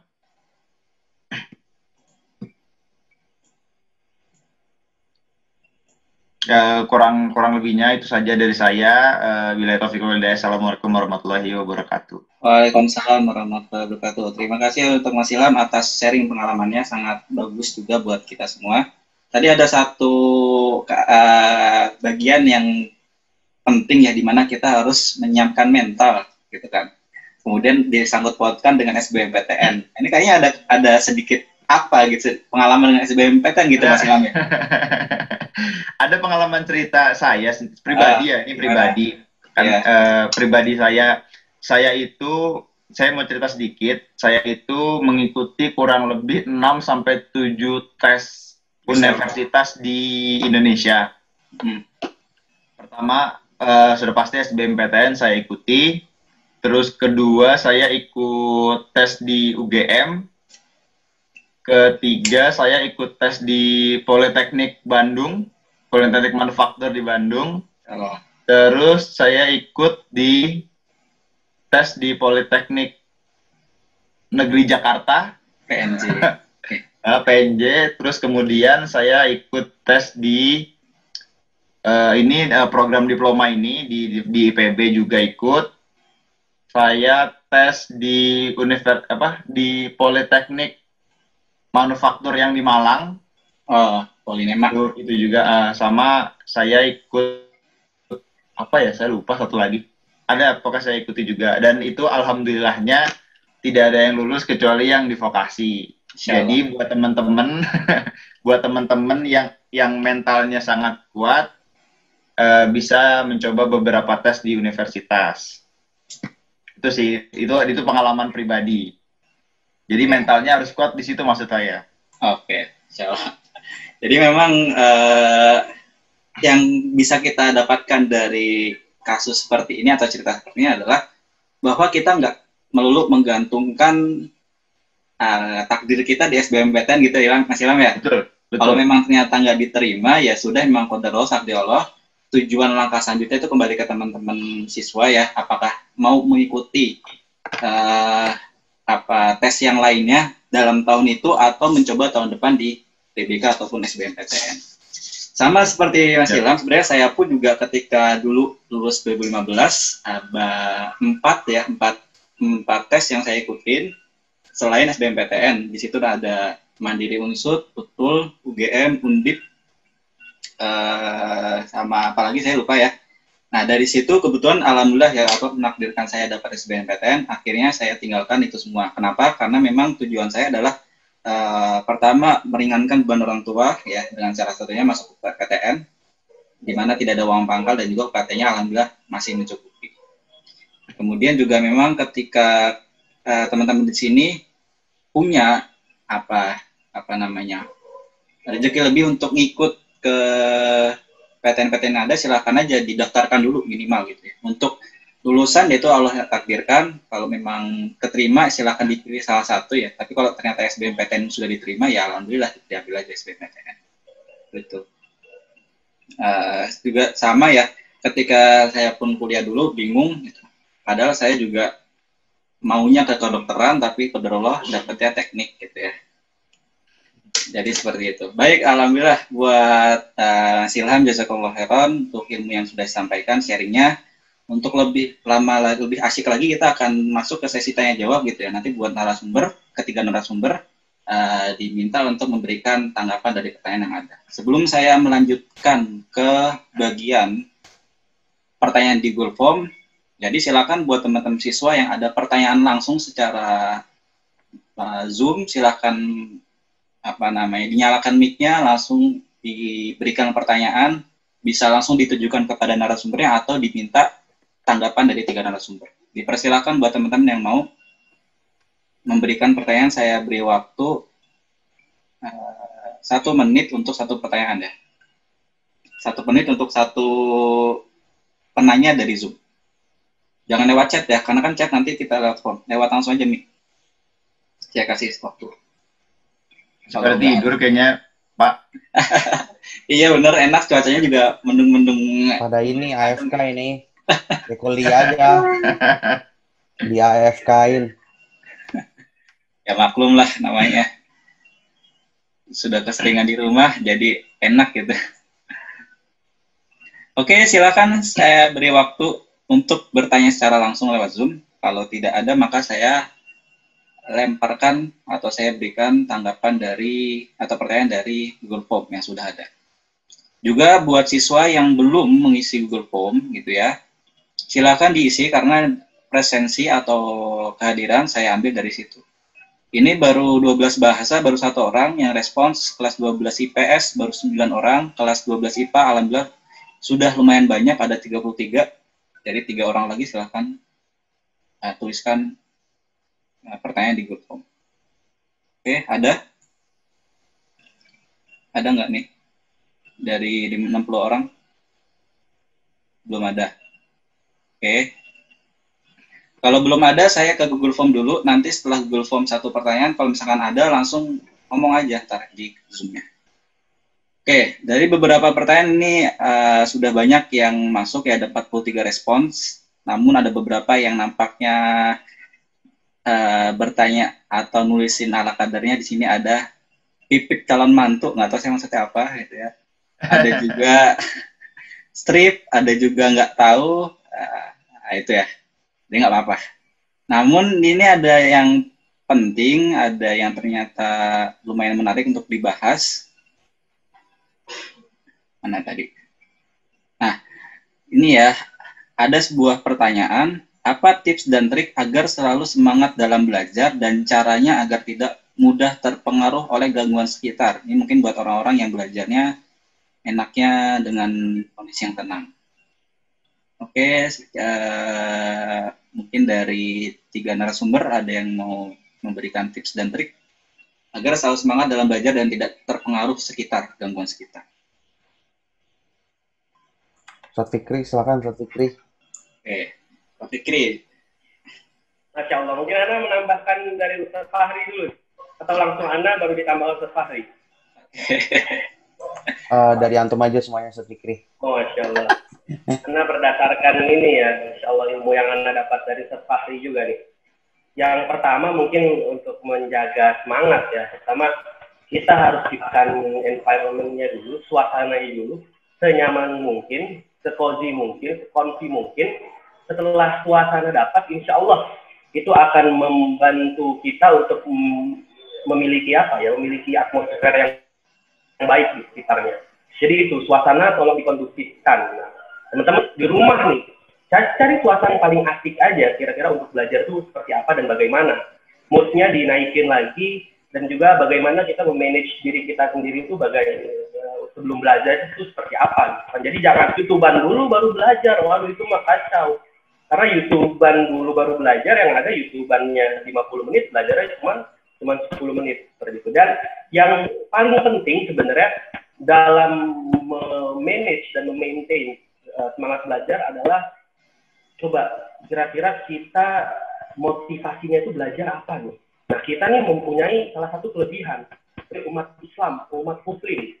Coba kita cari janji-janji Allah dan janji yang Allah berikan dalam hadis atau Al-Quran, kira-kira seperti apa keutamaan seorang penuntut ilmu. Nah, insya Allah dari hal-hal tersebut ada hadis kan, man kharaja fi talabil ilmi bahwa mujahidun fi sabilillah hatta yati. Kita keluar nih, anggaplah ke coffee shop. Kita dalam tujuan untuk menuntut ilmu, belajar. Masya Allah. Itu ketika kita misalnya di tengah perjalanan kita mengalami accident atau sesuatu, Masya Allah. Misalnya kita wafat, Masya Allah. Ketika niat kita lurus untuk menuntut ilmu di jalan Allah, insya Allah seperti jihad sabilillah di jalan Allah hatta yati, sampai kita kembali pulang. Nah, makanya yang pertama dari segi dunia ya, mungkin coba kita buat situasi atau senyaman mungkin, sebisa mungkin, karena situasi itu salah satu faktor yang mendukung ya untuk konsentrasi dan sebagainya. Dan juga yang kedua, cari janji manis Allah, apa keutamaan seorang penuntut ilmu, dan juga ya tujuannya dimurnikan lagi, disucikan lagi, tujuan kita belajar itu untuk apa. Insya Allah jika kita memiliki tujuan yang lurus, yang benar, dan yang bagus, insya Allah itu akan meningkatkan semangat kita di dalam belajar dan juga memaintain semangat kita dalam belajar. Seperti itu. Ini dari sharing session yang Anda dapat dari Ustadz atau Kak Ilham dan juga Ustadz Fahri ini, Masya Allah. Dan juga dari Ustadz Gozi, Masya Allah. Lupa jadi menyampaikan. Kemudian terima kasih ya, intinya adalah cari tempat yang cozy, yang nyaman lah. Kemudian tadi tambahin lagi, mungkin ada tambahan. Ketika ingin fokus itu susah ya, sangat susah. Tapi ini yang saya pernah coba, ketika ingin fokus belajar, persiapkan semuanya. Misalnya kalian ingin mengerjakan soal-soal gitu, persiapkan semua di depan kalian. Kalian coba fokus selama kurang lebih 10-30 menit pertama. Karena kalau tidak fokus di 10-30 menit pertama, itu biasanya udah nggak ada maksudnya pikirannya pasti langsung buyar gitu, nggak, pasti bingung. Ini ada gadget ini nih, ini jangan sampai YouTube, Instagram, Facebook, WA itu jangan sampai kebuka dulu. Kalau bisa buka Google Chrome atau browser aja. Browser yang harus dibuka buat browsing segala macam itu yang harus dibuka. Malah mungkin kalau misalnya kalian lebih mainstream lagi nih, beberapa teman-teman juga kalau ingin lebih mainstream lagi, YouTube, Instagram itu di-uninstall aja. Karena bisa login lewat akun kan, maksudnya jadi lebih baik di uninstall aja, karena itu yang membuat fokus kita terpecah di situ kurang lebih. Itu kalau misalnya yang mau lebih ekstrim lagi, tapi ya nggak harus lah ya, yang penting sekitar 10-30 menit pertama jangan sampai buka aplikasi-aplikasi itu.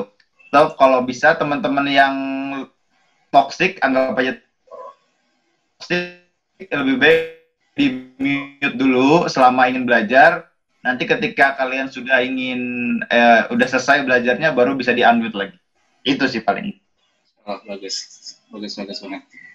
Yang penting kita coba untuk 10-30 menit pertama fokus, selebihnya akan mengikuti 10-30 menit pertama tersebut. Oke, terima kasih untuk Mas Ilham dan Mas Fikri. Ngalir gitu aja, nanti ngalir gitu aja. Oke, Safari ada tambahan? Apa gimana, Ustaz Fahri? Ada tambahan mengenai pertanyaan yang barusan? Kayaknya suaranya. Oh, Cukup, Ustaz Zubair. ya? Cukup. Oh, cukup. Oke. Nah, ini buat Ustaz Fahri nih khusus pertanyaan ada, apa persyaratan masuk UIN bagi anak IPA? Ini ada yang nanya nih. Nah, itu. Bagaimana Ustaz Fahri? Persyaratan masuk UIN bagi anak jurusan IPA atau bisa dibilang di luar jurusan IPA? Nggak ada syarat. Gimana? Ya. Ya, kalau untuk anak IPA, IPS, itu nggak ada persyaratan khususnya. Yang penting tadi nilainya mencukupi, dan yang paling penting punya paspor, itu juga, dan dokumen-dokumen penunjang lainnya, seperti surat rekomendasi, surat kesehatan, dan lain sebagainya. Jadi nggak ada persyaratan khusus. Makanya mau lulusan manapun, mau jurusan apapun tuh bisa kuliah di sana. Gitu, Ustaz Zubair. Oke. Mungkin ditambahkan juga untuk mendapatkan info seperti itu, apakah ada websitenya atau sosial media yang mungkin bisa dicari? Iya. Bisa diikuti atau di-follow ke PPMI Madinah atau di PPMI Saudi. Cuman bisa juga ke web masing-masing kampus, karena masing-masing kampus punya webnya sendiri. Di sana lengkap, juga bisa diganti bahasanya bagi yang belum bisa bahasa Arab, atau yang udah bisa bahasa Arab ya silakan diikutin aja informasi yang ada di web sana. Gitu, Ustaz Zubair. Oke, terima kasih. Jadi yang buat tadi penanya ya silakan disiapkan lebih ke berkas sih sebetulnya, karena memang kalau nggak salah ya, saya juga kalau saya diluluskan, syarat pertama biasanya administrasi berkas, nanti kalau sudah baru lanjut ke setelahnya. Itu bisa diikuti tadi di website masing-masing kampus yang mau dituju, dan juga sosial media PPMI Madinah dan Saudi. Oke. Terima kasih buat Satari. Nanti yang mau ada tanggapan silakan langsung ditanggapi aja. Kalau belum ada, saya lanjut dulu. Ini ada pertanyaan mungkin buat Mas Ilham ya, yang mengikuti SBMPTN. Ada penanya, ujian SBMPTN itu seperti apa? Bagaimana sistem ujiannya? Ya, mungkin ini dulu namanya SBM tapi sekarang UTBK. Monggo Mas Ilham dipersilakan. SBMPTN itu sistem ujiannya seperti ujian biasa, cuma ya kayak satu ruangan isi 20 orang, sama sistem penilaiannya pun berbeda dengan ujian-ujian pada umumnya di sekolah ya.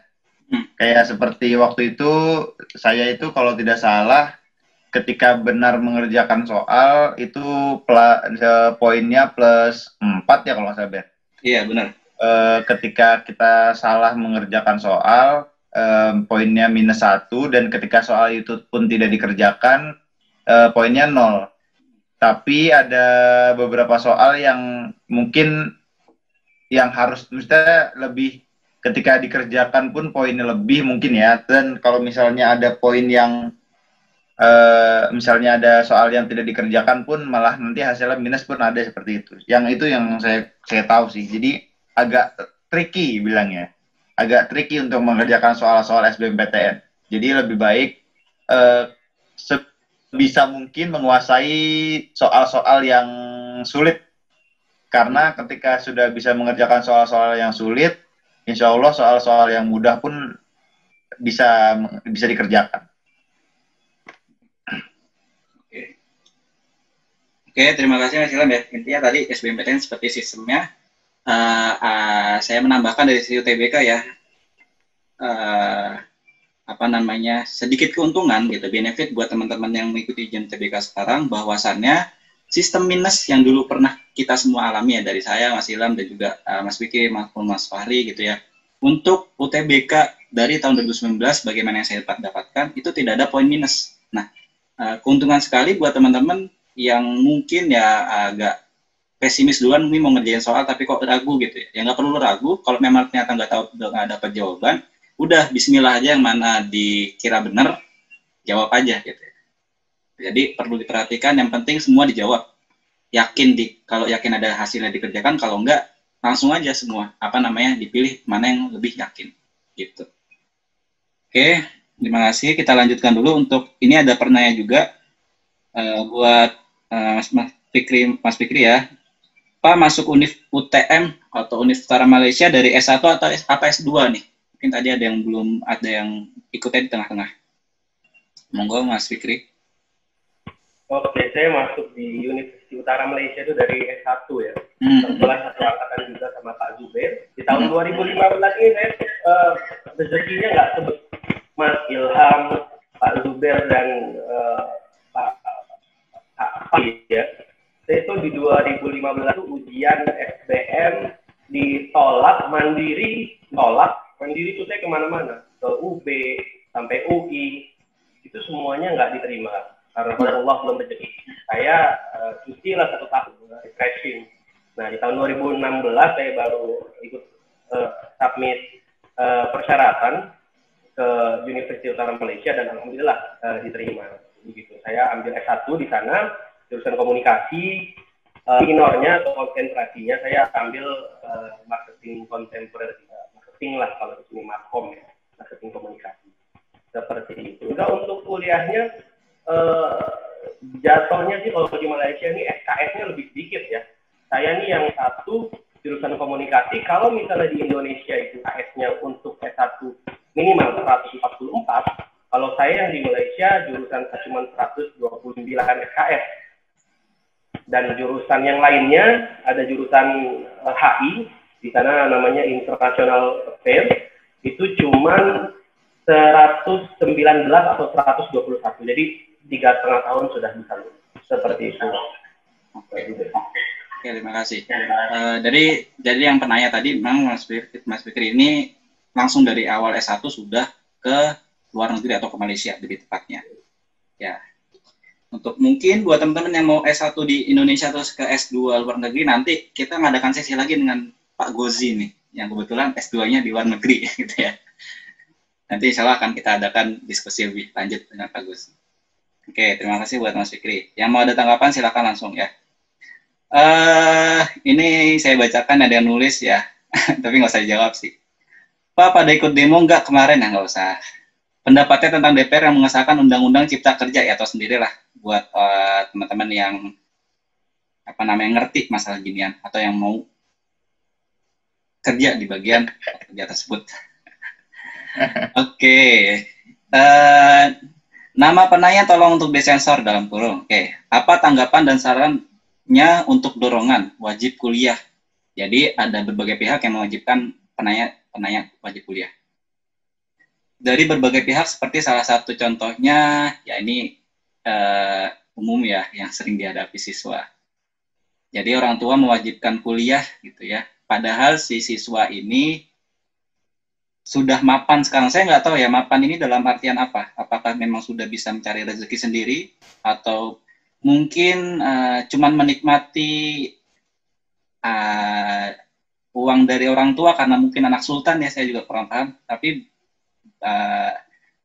ada pendapat ya barangkali dari narasumber kalau misalkan ada yang mewajibkan kita kuliah tapi kok sebenarnya kita udah mapan nih begitu. Mungkin ada tanggapan. Saya juga kurang paham mapannya seperti apa. Kalau dari saya pribadi ya, karena ini juga banyak juga teman-temannya seperti ini, biasanya harus lebih intens lagi berkomunikasi sama orang tuanya. Karena biasanya yang seperti ini itu komunikasinya kurang antar orang tua. Dan orang tua akhirnya bukan tidak mau sih, kurang mendengar aspirasi dari anaknya sendiri. Aspirasi, oke. Iya, ya, benar. Jadi biasanya anaknya seperti ini itu kurang komunikasi kepada orang tuanya. Jadi menurut saya dari sekarang lebih ditekankan lagi untuk komunikasinya secara baik-baik ya, secara baik-baik. Karena kalau tidak baik-baik pun percuma, tidak ada hasilnya sama sekali. Nanti kemauan kalian pun tidak akan diterima.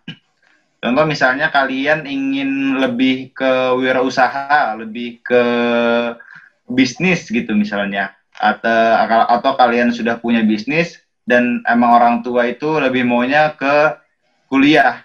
Kalian harus bicara baik-baik tuh ke orang tua kalian. Bu, Pak, saya ini sudah ada ini, misalnya sudah ada bisnis, misalnya bisnis konveksi gitu, bisnis bikin baju. Saya belum mau kuliah gitu, bilangnya belum. Saya belum mau kuliah karena gini, dan alasannya harus jelas. Ngomong ke orang tua alasannya harus jelas secara baik-baik. Karena itu beberapa ilmu yang saya dapat ketika kalian ngomong sama orang tua perlahan-perlahan setiap hari itu misalnya, atau beberapa ada waktu luang ketika berbicara sama orang tua, ya insya Allah dengan izin Allah juga orang tua mau mendengarkan apa kata anaknya. Karena kan nggak melulu orang tua yang harus mengikuti anak yang harus mengikuti orang tua kan, soal perkuliahan dan duniawi ini ada keputusan masing-masing gitu. Bersyukur di antara kalian ada juga orang tua yang terserah deh maunya apa, nanti dibantu atau dibantu finance-nya misalnya. Itu lebih bersyukur lagi seperti itu. Ya kalau misalnya ada teman-teman juga yang emang orang tuanya maunya A dan kalian harus mengikuti, ya tanya aja dulu maksudnya apa dan kenapa harus kuliah gitu, tanya aja dulu. Dan kalau ketika alasannya dan jelas dan kalian bisa terima, ya kalian boleh berkuliah. Atau misalnya kalian punya argumen lain, kalian juga sampaikan aja ke orang tua kalian. Insya Allah orang tua kalian juga mau mendengarkan kok. Oke, terima kasih buat Mas Ilham. Yang inti yang saya dapatkan adalah menurut pandangan Mas Ilham adalah untuk orang seperti ini alangkah baiknya lebih intens lagi dalam hal komunikasi dengan orang tua, dimulai dari sekarang. Kemudian berkomunikasi dengan cara yang baik dan tidak yang sebagaimana kita bahas pekan lalu tidak. Nah, jangan sampai kita itu ego gitu dalam hal menyampaikan sesuatu. Oke. Sebenarnya ini ada kaitan pertanyaan. Terima kasih buat Mas Ilham ya. Terima kasih. Ada kaitannya dengan penanya ini. Mana? Bentar. Jadi ada yang bilang, kan tadi dibilang itu harus sesuai passion daripada ngikutin orang tua. Tapi saya dipaksa untuk masuk ke orang tua, alasannya karena saya anak pertama. Gimana tuh bagusnya? Jadi buat penanya-penanya seperti ini yang ada kaitannya dengan komunikasi orang tua, silakan untuk orang tuanya diminta ikut ya. Diminta ikut hari Sabtu besok insya Allah akan ada webinar lagi buat orang tua. Jadi buat teman-teman yang ternyata masih ada komunikasinya sedikit bermasalah dengan orang tua diminta aja untuk ikut bagaimana nanti hari Sabtu dan bagaimana dikasih tips sebagai cara berkomunikasi dengan kalian gitu. Jadi buat penanya-penanya nih banyak yang berkaitan dengan orang tua. Oke, yang itu nggak perlu jawab dulu. Oke, terus mana. Oh. Gimana rasanya belajar di luar negeri? Nah, mungkin buat Mas Fahri yang negaranya Arab ya, dan juga Mas Fikri yang negara Malaysia. Gimana rasanya? Mungkin ada pengalaman tersendiri, ada kesenangan, ada kesusahan, bagaimana silahkan monggo dibagikan. Ustaz Fikri mau duluan, Ustaz Fikri? Ya oke, Mas Fahri duluan yang belum ngomong. Gini ya teman-teman, setiap negara dan setiap daerah itu punya kulturnya masing-masing. punya kebiasaan, punya kebaikan, keburukan pun ada. Nah, kalau untuk di Arab Saudi sendiri, ya alhamdulillah penduduk-penduduknya tuh baik-baik ya.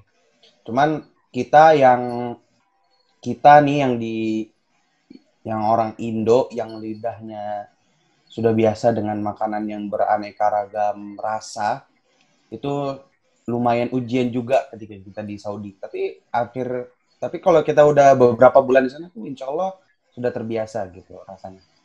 Tapi kalau untuk pembelajaran, untuk kuliah kayaknya nggak berbeda dengan kita kuliah di Indonesia. Gitu. Di kelasnya atau dengan dosennya bagaimana? Mungkin sistem perkuliahannya berbeda, tapi rasanya pun nggak terlalu berbeda lah dengan kuliah di Indonesia. Tapi yang berbeda justru di kultur atau di ya tadi masalah dengan lidah, dengan makanan kita yang berbeda jauh dengan di Arab Saudi. Di situ paling harus ada penyesuaian dari diri kita sendiri. Itu untuk di Arab Saudi ya. Kalau di Malaysia bagaimana, Ustaz Fikri? Nah, Masya Allah. Kalau di Malaysia sendiri sih yang paling Anda rasakan itu terkait intercultural ininya ya, vibes-nya ya.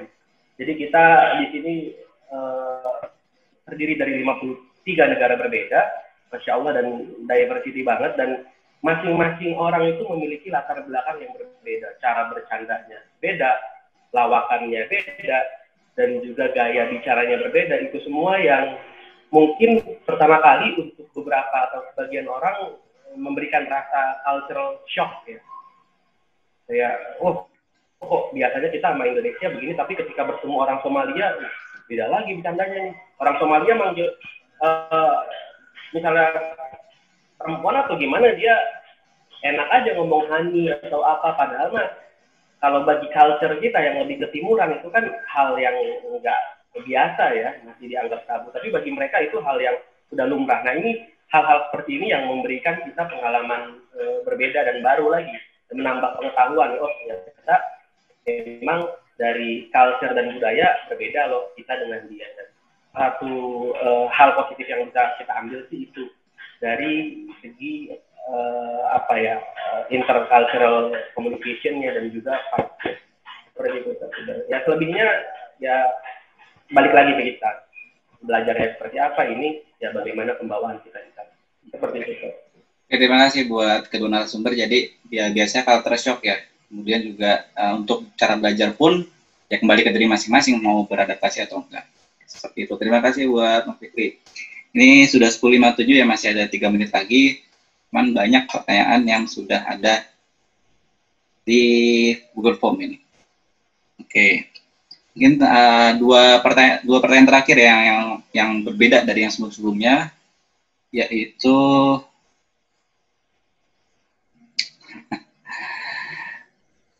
masuk ke universitas itu jalur apa? Nggak tahu nih, maksudnya ke narasumber mana? Ya, butuh orang dalam, nggak?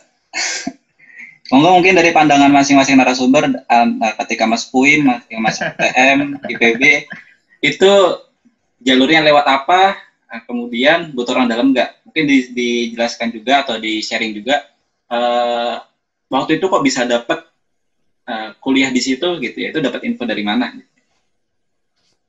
Ya, dari Mas Ilham dulu, kan tadi kita udah Mas Fahri sama Mas Fikri. Lewat jalur apa, terus butuh orang dalam nggak nih? Alamat kerja pakai orang dalam nih kayaknya. Butuh orang dalam, enggak sih. Enggak perlu butuh orang dalam sih. Butuh administrasinya, butuh administratornya, itu orang dalamnya kampus gitu. Paling lebih ke kenalan sih. Tahu aja. Kan misalnya kita punya teman saya bukan orang dalam sih, lebih ke temen aja, temen dari angkatan, dari temen di mana, oh kuliah di sini juga, ya udah tes di sini aja, dibilang ya udah gitu doang, nggak nyampe harus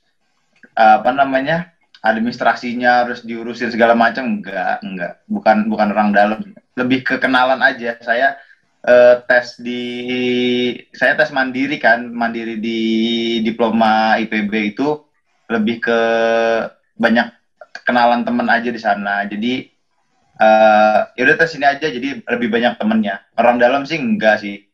Kalau orang dalam kan ada add fee-nya lagi. Iya, benar-benar. Semakin Besar semakin masuknya cepat. Iya, enggak sih, itu mah kayak enggak, salah. Oke, ya, terima kasih Mas Ilham ya. Intinya adalah bukan orang dalam, jadi lebih pada kenalan bagaimana cara nanti ketika ya relasi. Oke, benar. Oke, untuk Mas Fikri dan Mas Safari, bagaimana tuh cara masuknya? Apakah lewat beasiswa kah, mandiri kah, lembaga kah, atau langsung masuk langsung aja tuh ke kampus ya? Gitu. Oke, dipersilakan Mas Fahri dan Mas Fikri. Fikri dulu ya, silakan. Syukran, Fahri dan Pak Zubair. Kalau anak pribadi masuknya mandiri ya, alhamdulillah. Allah beri kemudahan, anak daftar. Tapi memang karena balik lagi benar kata Kak Ilham, yang paling penting itu relasi. Anak dibantu untuk administrasinya, pengumpulan berkasnya, visanya. Karena kalau kita sendiri kan agak bingung juga ya. Nah, pentingnya relasi itu seperti itu, memberi pandangan-pandangan, masukan, dan juga memberi tahu bagaimana mekanisme caranya untuk kita melakukan pendaftaran. Kalau Anda lebih seperti itu. Saya daftar sendiri, memang pada saat itu dibantu oleh salah seorang alumni yang dulunya belajar di Universitas Utara Malaysia, dan saya di-guide lah, dikasih tahu bagaimana step by step-nya, dan nantinya ya saya tinggal mengumpulkan dan memenuhi requirement yang diperlukan dari universitas untuk kita. Oke, terima kasih Mas Fikri. Yaitu dengan cara tadi ya relasi untuk pengurusan berkas. Kemudian kita lanjut ke Mas Safari, gimana cara masuknya kalau Safari itu pengalamannya? Kalau untuk Madinah, Universitas Islam Madinah, lebih terfokus ke administrasi ya, karena saya sendiri dan 2 orang yang lainnya pun diterima secara administrasi. Gitu. Kalau untuk relasi, beberapa memang ada yang berhasil masuk karena kenalan dengan petinggi-petinggi di bagian penerimaan mahasiswa gitu.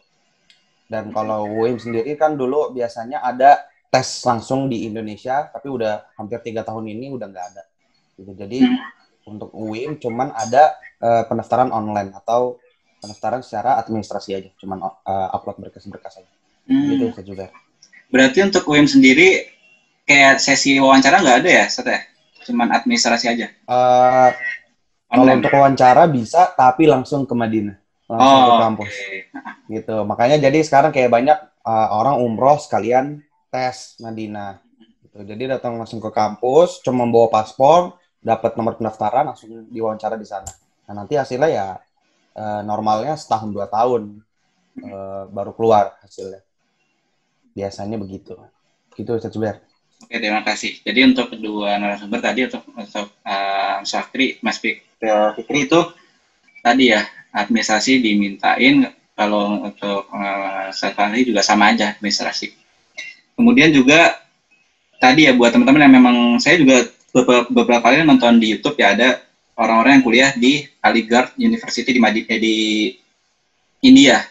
Itu tadi kan Anda bilang butuh orang dalam nggak? Ternyata dia bukan orang dalam, tapi orang Indonesia perwakilan yang ngurusin berkas kita. Jadi cari aja Aligarh Muslim University. Itu juga saya dapat info bahwasannya ternyata di sana itu nggak ada tes masuk, cuman administrasi. Kuota Indonesia ada 32 dan itu jarang yang daftar. Coba aja kalau mau kuliah di India gitu ya. Nah, untuk biaya sendiri katanya nggak nyampe semahal di Indonesia ketika mau ke India. Oke.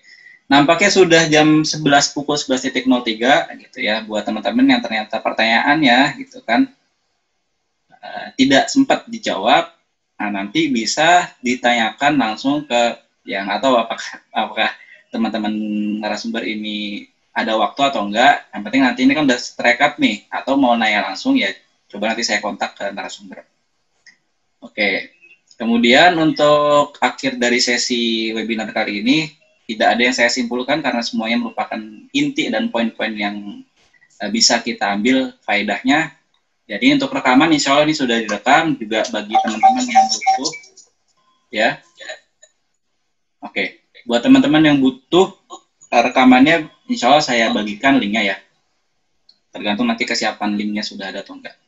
Oke, ada kalimat terakhir mungkin dari Mas Ilham, Mas Fahri, dan Mas Fikri sebelum kita akhiri webinar kita kali ini. Perpisahan terakhir lah gitu ya.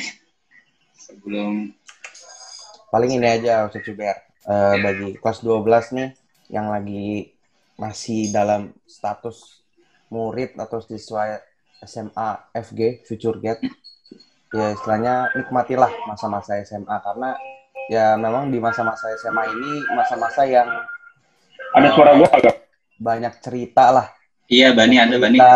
banyak pengalaman gitu.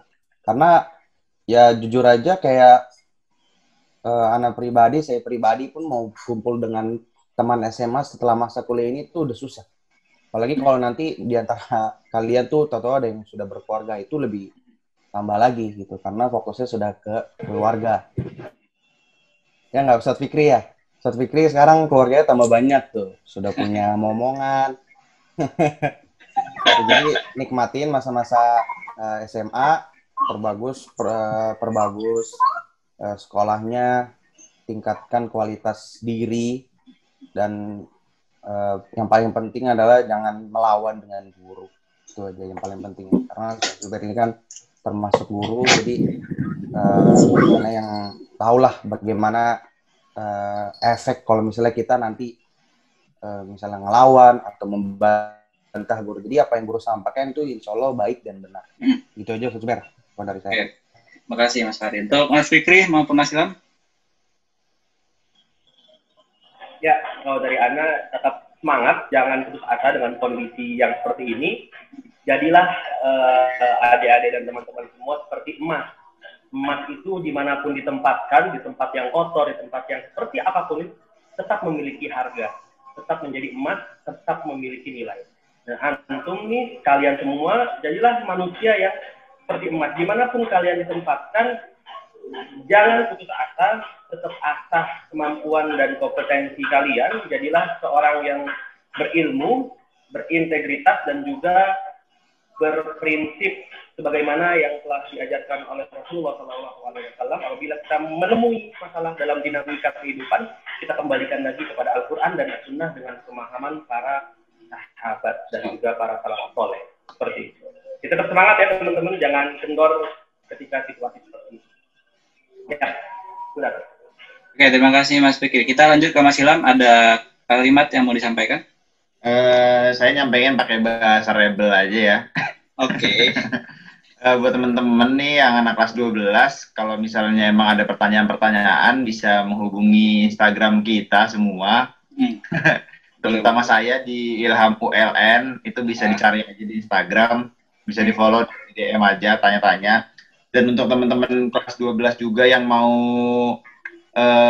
bertemu juga, nanya-nanya juga, bisa nanti buat janji aja. Soalnya saya juga lagi banyak waktu luang di Bekasi kan.